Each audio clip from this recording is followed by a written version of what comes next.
Imagine spending decades building the perfect collection.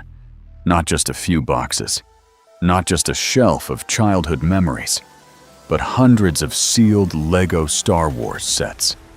Rare minifigures, collector items, boxes that to most people looked like toys, but to the right buyer could be worth thousands of dollars.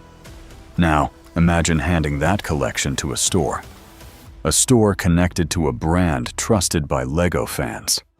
The deal sounds simple. They sell the collection, you receive the money, and the proceeds help support your family's future. But then, the store changes hands. The paperwork becomes disputed. The inventory becomes unclear. The payments become a question. And suddenly, a private collector's dream turns into a public nightmare. A YouTuber gets involved. A local business dispute goes viral. Lawsuits are filed. Police show up. Accusations fly in every direction. And the internet becomes obsessed with one question. What happened to the $200,000 Lego collection? But this is not a scandal about the Lego group itself. This is a story about the world that grows around a powerful brand.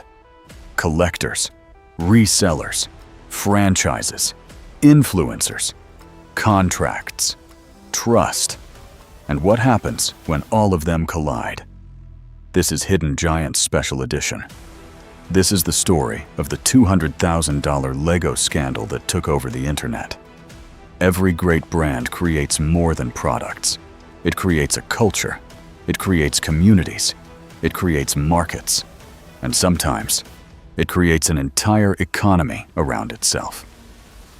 Lego is one of the most beloved brands in the world. For children, it is a toy. For adults, it is nostalgia. For collectors, it can be an investment. And for resellers, it can be a business. But when something people love becomes valuable, it also becomes vulnerable. In this episode, we are not telling the story of how Lego became successful. We already told that story. Today, we are looking at something different. The darker side of a collector market. A dispute that started with a Star Wars Lego collection and turned into one of the strangest internet controversies of the year. Chapter 1. The collection. To understand why this story exploded, you first have to understand the collection.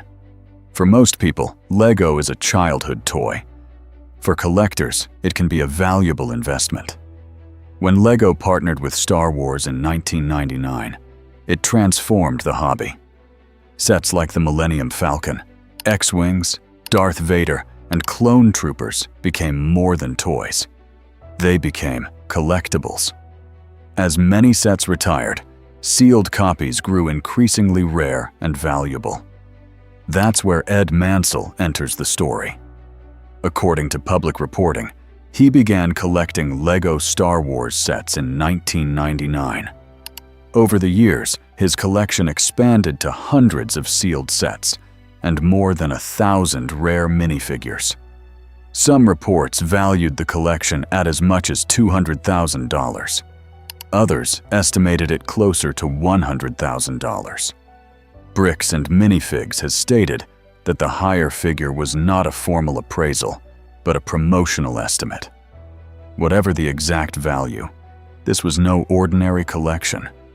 For the Mansell family, it represented decades of dedication, memories, and, according to reports, a way to help fund the education of Ed Mansell's grandchildren. That's why the story resonated with so many people. Collectors don't just see market prices. They see years of passion, time, and personal history. When that collection became the center of a dispute, it wasn't simply about missing inventory. It became a story about trust, responsibility, and what happens when something built over decades is suddenly called into question. Chapter 2. The Deal. At some point, the Mansell family decided to sell their collection. Selling a collection of that size isn't easy. It requires buyers, market knowledge, storage, pricing, and time. Working with an established reseller often feels like the safest option. That's where bricks and minifigs entered the story. According to public reporting, the family entered a consignment-style agreement with a bricks and minifig store in Oregon. In a typical consignment deal, the owner provides the items, the store sells them, and both sides share the proceeds. But these agreements only work when everything is documented: inventory, prices, payments, commissions, and responsibilities. In this case, those details later became the center of the dispute. The Mansell family believed they had entrusted a valuable collection to a respected Lego retailer. Bricks and Minifigs Corporate later stated it was not a party to the agreement, saying the arrangement was made locally and was not part of the company's standard business model. That distinction became critical. To customers, a franchise often feels like one company. In reality, local stores and corporate headquarters may have different responsibilities. When problems arise, determining who is accountable can become complicated. That question remains at the heart of this controversy. Who was responsible for the collection? The local store, the former franchise owners, the new operators, or corporate itself? As trust broke down, a private business dispute grew into a story watched by collectors across the world. Chapter 3: The Ownership Change. The turning point came when the Bricks and Minifig store changed ownership. As operations shifted, the Mansell family wanted answers. What had been sold? What inventory remained? Where was the money? And which items still belonged to them? These may sound like ordinary business questions, but for collectors, every missing record feels personal. Every unanswered email raises new doubts.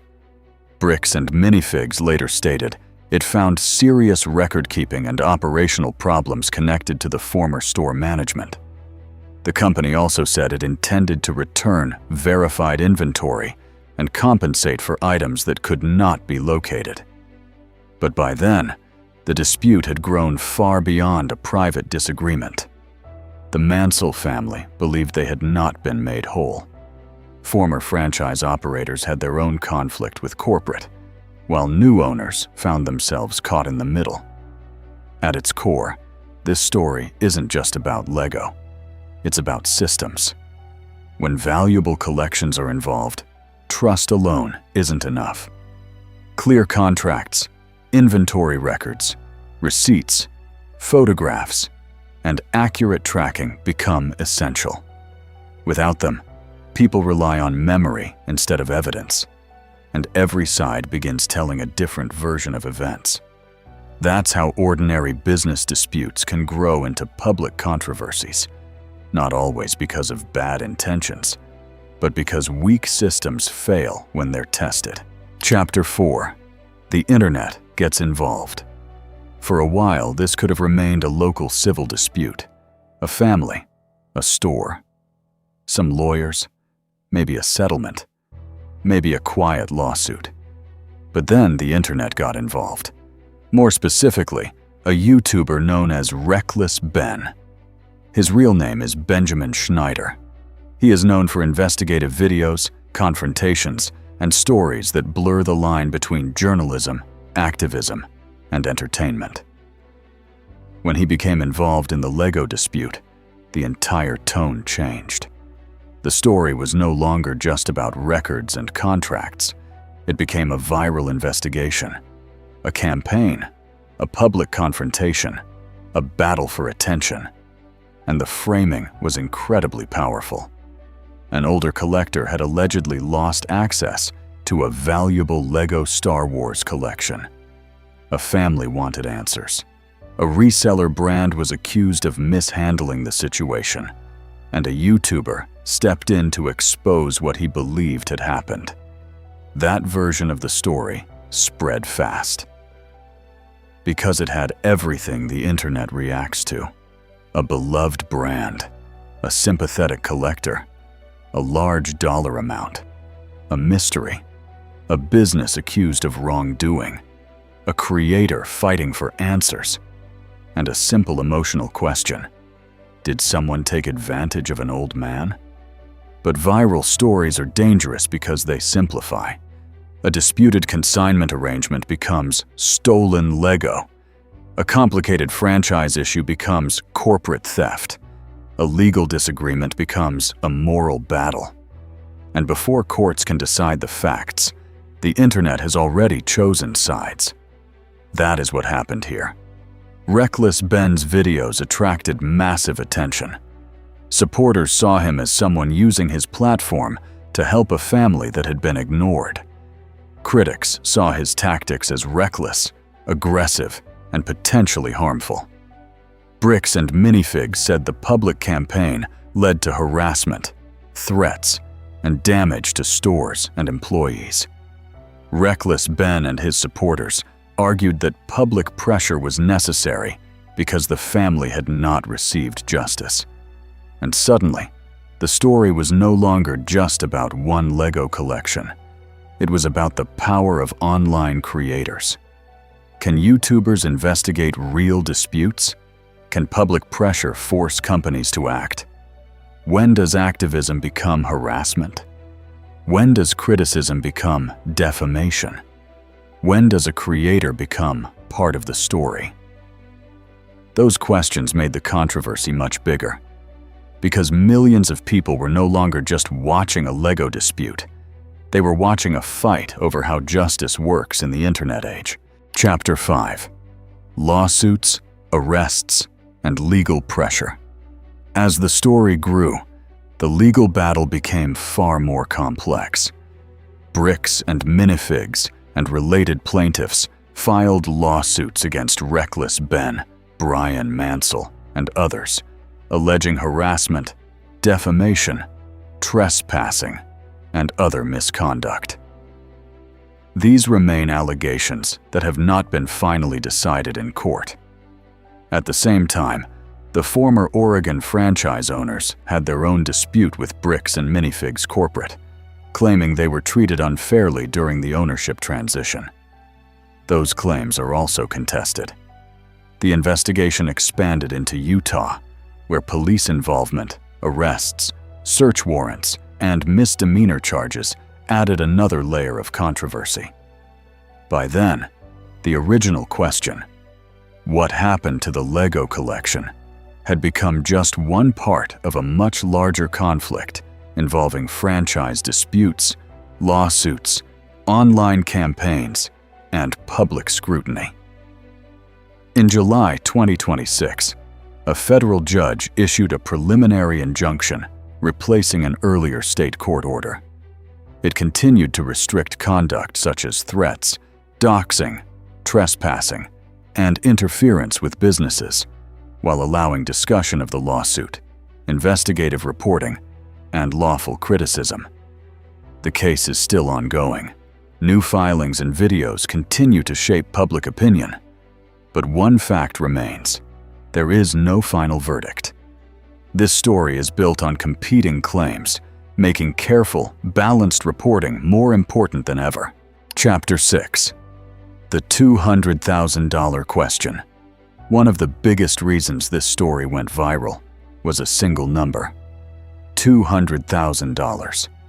A $200,000 Lego collection sounds extraordinary, and that's exactly why the story spread so quickly. But the figure itself is disputed. Bricks and Minifigs has publicly stated that the $200,000 amount was not based on a formal appraisal, arguing it was a promotional estimate used for a public display. Other analyses have suggested the collection may have been worth closer to $100,000. Either way, it was still an extremely valuable collection. This matters because viral stories often become defined by one memorable headline. Once the $200,000 Lego collection spread online, the number became part of the narrative, even if the reality was more complicated.